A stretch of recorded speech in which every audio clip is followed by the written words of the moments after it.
दुनिया का कौन सा देश अब भारत को यूनाइटेड नेशन सिक्योरिटी काउंसिल का परमानेंट मेंबर बनाकर वीटो पावर दिलवाना चाहता है? पाकिस्तान ने ईरान और इजराइल के ऊपर 24 घंटे के अंदर यू टर्न कैसे मार लिया है? टर्की के पीओके के साथ प्रधानमंत्री मोदी ने क्या खेल कर लिया है? और प्रधानमंत्री मोदी की कनाडा में कौन सी मीटिंग कैंसिल हो गई है? काफी सारी इंपॉर्टेंट अपडेट्स आ रही हैं जो आपको मेन स्ट्रीम के न्यूज चैनल्स के ऊपर भी देखने को नहीं मिलेंगी, इसलिए इस वीडियो को एंड तक देखिएगा। ईरान और इजराइल के बीच सिचुएशन अब काफी ज्यादा सीरियस हो गई है और ये कॉन्फ्लिक्ट 5th डे में एंटर हो गया है। जैसा कि हमने आपको बताया था, ईरान में स्थित भारत की एम्बेसी ने स्पेशल बसेस का अरेंजमेंट करके स्टूडेंट्स और इंडियन नेशनल्स को आर्मेनिया के बॉर्डर तक ले जाना स्टार्ट कर दिया है। पिछले कल देर शाम से ये प्रक्रिया स्टार्ट हो गई थी। ये कुछ विजुअल्स ईरान और आर्मेनिया से भारतीय स्टूडेंट्स और इंडियन नेशनल्स के आ रहे हैं जो आपकी स्क्रीन के ऊपर चल रहे हैं। रिपोर्ट्स के मुताबिक पहले कुछ बैचेस आर्मेनिया पहुंच गए हैं और उनको जल्दी एयरलिफ्ट करके भारत वापस लाया जाएगा।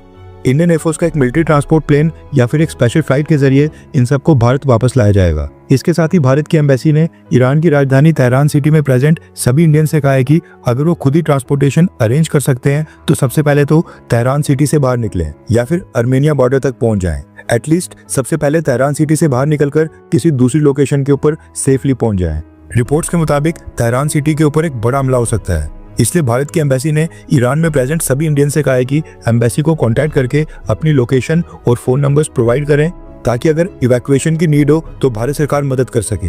इवैक्यूएशन ऑपरेशन और इंडियंस की मदद करने के लिए भारत सरकार ने विदेश मंत्रालय के अंदर एक 24/7 कंट्रोल सेंटर भी बना लिया है और यहाँ पर दिन रात एक टीम रहेगी जो इंडियंस की मदद करेगी। ईरान इजराइल सिचुएशन अब और भी अग्रेसिव हो रही है और इजराइल में जो अमेरिका की एम्बेसी है वो भी ईरान के अटैक में हिट हो गई है। अब ईरान ने ये जानबूझकर किया है या फिर गलती से हो गया ये तो खैर पता नहीं, लेकिन अमेरिकन एम्बेसी पूरी तरह से तबाह नहीं हुई है।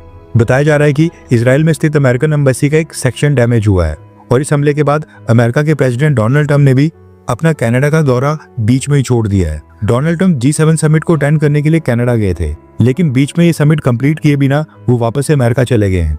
प्रधानमंत्री मोदी को डोनाल्ड ट्रंप के साथ एक बायलैटरल मीटिंग भी करनी थी, लेकिन डोनाल्ड ट्रंप प्रधानमंत्री मोदी के लैंड होने से कुछ ही घंटे के अंदर ही वापस अमेरिका चले गए, इसलिए डोनाल्ड ट्रंप और प्रधानमंत्री मोदी की बायलैटरल मीटिंग नहीं हो पाएगी। व्हाइट हाउस ने कहा है कि इजराइल ईरान सिचुएशन के कारण ही डोनाल्ड ट्रंप को G7 समिट बीच में छोड़ना पड़ रहा है। प्रधानमंत्री मोदी अब कनाडा में बाकी वर्ल्ड लीडर्स के साथ मीटिंग करेंगे। वैसे ना सिर्फ भारत बल्कि अमेरिका, यूके, यूरोप समेत दुनिया के कई सारे देशों ने अब ईरान को लेकर एडवाइजरी जारी कर दी है और कहा है कि उनके सिटीजन्स तेहरान सिटी को जल्दी से छोड़कर बाहर आ जाएं। मे बी इजराइल का प्लान तेहरान सिटी को गाजा की तरह फ्लैट बनाने का हो। नेक्स्ट अपडेट आ रही है अमेरिका और पाकिस्तान के ब्रोमांस के बारे में। न्यूज निकल कर आ रही है कि पाकिस्तान का army chief field marshal Asim Munir 5 दिन के दौरे के ऊपर अमेरिका गया हुआ है और उसकी अमेरिका से काफी सारी वीडियोस वायरल हो रही हैं। अभी 2 दिन पहले 14 तारीख को अमेरिका का 250वां आर्मी डे था और उसके एक ही दिन के बाद आसिम मुनीर अमेरिका पहुंच गया है। अमेरिका विजिट के दौरान Asim Munir Donald Trump administration and उसके साथ साथ यूएस आर्मी की टॉप लीडरशिप के साथ मिलने वाला था, लेकिन ये जो इजराइल और ईरान के बीच वॉर स्टार्ट हो गया है इसने आसिम मुनीर और पाकिस्तान का सारा प्लान खराब कर दिया है, क्योंकि अमेरिका और इजराइल दोनों जगह गवर्नमेंट और top military leadership war situation को हैंडल करने में बिजी हो गई है और आसिम मुनीर के साथ अभी तक कोई भी हाई लेवल मीटिंग अभी तक नहीं हो पाई है, जिसके बाद आसिम मुनीर अमेरिका में पाकिस्तान के डायस्पोरा के साथ मिल रहा है। इसके साथ ही पाकिस्तान आर्मी चीफ के ऊपर सवाल इसलिए भी खड़े हो रहे हैं क्योंकि ईरान पाकिस्तान दोनों आपस में पड़ोसी देश हैं और इतने क्रूशियल टाइम में पाकिस्तान आर्मी चीफ देश को पीछे छोड़कर अमेरिका विजिट के ऊपर चले गया है। एक और इम्पोर्टेंट अपडेट आ रही है पाकिस्तान की पार्लियामेंट से और ये रिलेटेड है ईरान से।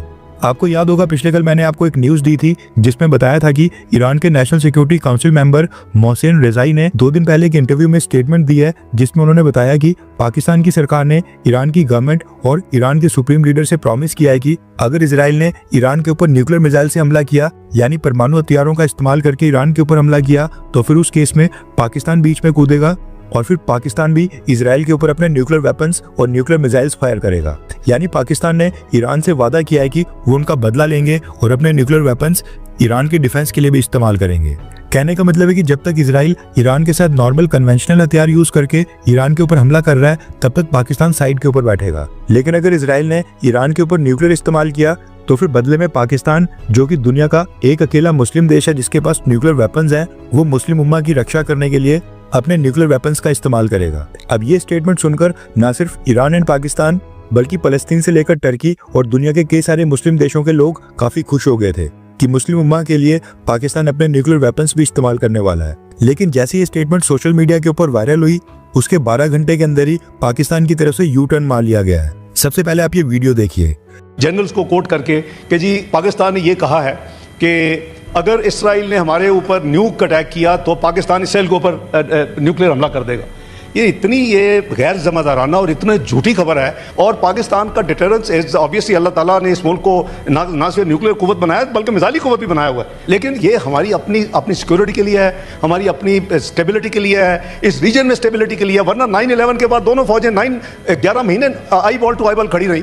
अगर ये ना होता तो शायद पता नहीं क्या हो जाता उस वक्त, क्योंकि इंडिया को तो कोई मौका चाहिए था। तो हमने कोई ऐसी स्टेटमेंट, हमारी तरफ से कोई ना स्टेटमेंट किसी ने दी है। इसको फैब्रिकेट किया गया है इसको। और मैंने आपको एक वो मिसाल दे दी है कि प्रेसिडेंट ट्रंप की चल रही थी, और वो जब हमने 3 जगह से चेक करा तो वो AI जनरेटेड यानी वो फेक थी, वो जो क्लिप था। पाकिस्तान के विदेश मंत्री और डिप्टी प्राइम मिनिस्टर इशाक डार, और ये पाकिस्तान की पार्लियामेंट में क्या बोल रहे हैं, यानी कि पाकिस्तान अब ईरान की रक्षा के लिए नहीं आएगा और पाकिस्तान के न्यूक्लियर वेपन्स केवल पाकिस्तान की खुद की सिक्योरिटी के लिए हैं।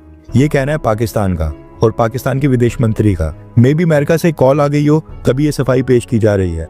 न्यूक्लियर वेपन्स तो यूज करना दूर की बात है, यहाँ पर न्यूज निकल कर आ रही है कि पाकिस्तान ने ईरान के साथ लगने वाली सभी बॉर्डर क्रॉसिंग्स इंडेफिनिट टाइम के लिए बंद कर दी हैं। पाकिस्तान और ईरान के बीच 905 किलोमीटर का लंबा बॉर्डर है और इस पर कई सारी बॉर्डर क्रॉसिंग्स हैं। ये सब पाकिस्तान ने अगले आदेश तक के लिए बंद कर दी हैं। अब इससे ईरान से कोई भी व्यक्ति पाकिस्तान के अंदर एंटर नहीं हो सकता है। इसके अलावा कनाडा से भी एक इंटरेस्टिंग न्यूज निकल कर आ रही है। दरअसल डोनाल्ड ट्रंप जिस समय कनाडा में बाकी G7 लीडर के साथ मीडिया को संबोधित कर रहे थे, वहां पर उन्होंने कहा कि रशिया भी G7 में प्रेजेंट होना चाहिए था। यानी कि पहले जब रशिया की इंक्लूजन के साथ G8 समिट हुआ करता था, वैसा कुछ दोबारा होना चाहिए था।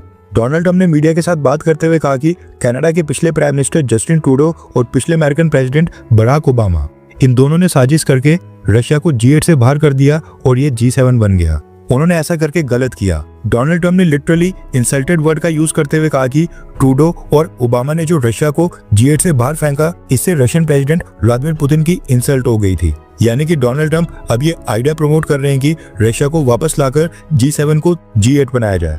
वैसे आगे चलकर क्या होता है वो तो खैर पता नहीं, लेकिन जब डोनाल्ड ट्रंप इस चीज को बोल रहे थे तब G7 के बाकी लीडर्स काफी अचंभित हो गए थे कि डोनाल्ड ट्रंप ऐसी मांग कैसे कर सकते हैं, क्योंकि कनाडा ने जिस तरह से भारत को इनवाइट किया है वैसे ही यूक्रेन के प्रेसिडेंट व्लादिमीर ज़ेलेंस्की को भी इनवाइट किया है। अब ये डोनाल्ड ट्रंप है और न सिर्फ भारत बल्कि पूरी दुनिया इनको झेलने के लिए मजबूर है। नेक्स्ट अपडेट आ रही है साइप्रस से।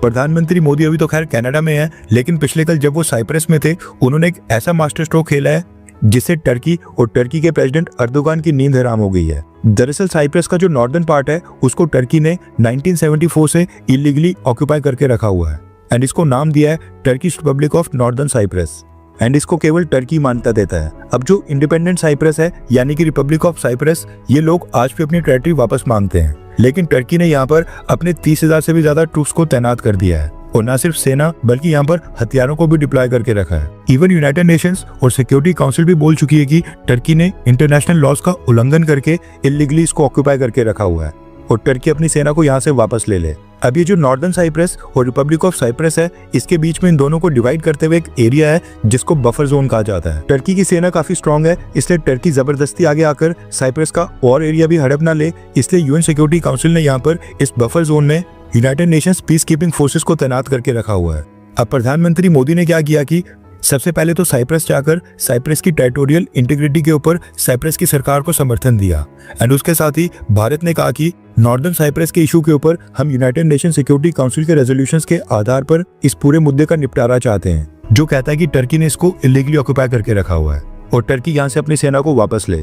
इससे भी एक कदम ऊपर जाते हुए प्रधानमंत्री मोदी ने क्या किया कि ये जो रिपब्लिक ऑफ साइप्रस और टर्किश ऑक्यूपाइड नॉर्दर्न साइप्रस है, उनके बीच का ये जो बफर जोन है, प्रधानमंत्री मोदी वहां पर भी पहुंच गए, वहां पर साइट सीइंग भी की और साइप्रस के प्रेसिडेंट खुद ही प्रधानमंत्री मोदी के साथ फ्रंट लाइन के ऊपर गए और उनको दिखाया कि टर्की ने कैसे और कहां तक इलीगली ऑक्यूपाई करके रखा है। अब ये सेम वैसा हुआ कि कोई फॉरेन लीडर पीओके के बॉर्डर के ऊपर चले जाए, इसलिए इसको बड़ी चीज माना जा रहा है। अब साइप्रस भारत के सपोर्ट और प्रधानमंत्री मोदी के कंट्रीब्यूशन से इतना खुश हो गया कि साइप्रस ने प्रधानमंत्री मोदी को अपने देश का हाईएस्ट सिविलियन ऑनर भी दे दिया और उसके साथ ही भारत के लिए अनाउंस किया कि यूनाइटेड नेशन सिक्योरिटी काउंसिल में परमानेंट मेंबरशिप के लिए भारत की जो बिड है, यानी कि वीटो पावर के लिए भारत का जो प्रयास है, हम उसमें भारत का समर्थन करते हैं और सिक्योरिटी काउंसिल में रिफॉर्म्स के बाद परमानेंट मेंबरशिप के लिए भारत को वोट करेंगे। इसके अलावा साइप्रस के प्रेसिडेंट रेड कार्पेट के साथ प्रधानमंत्री मोदी को रिसीव करने खुद ही एयरपोर्ट के ऊपर भी आए थे। टेररिज्म से लेकर ट्रेड, टूरिज्म और इन्वेस्टमेंट के ऊपर दोनों देशों के बीच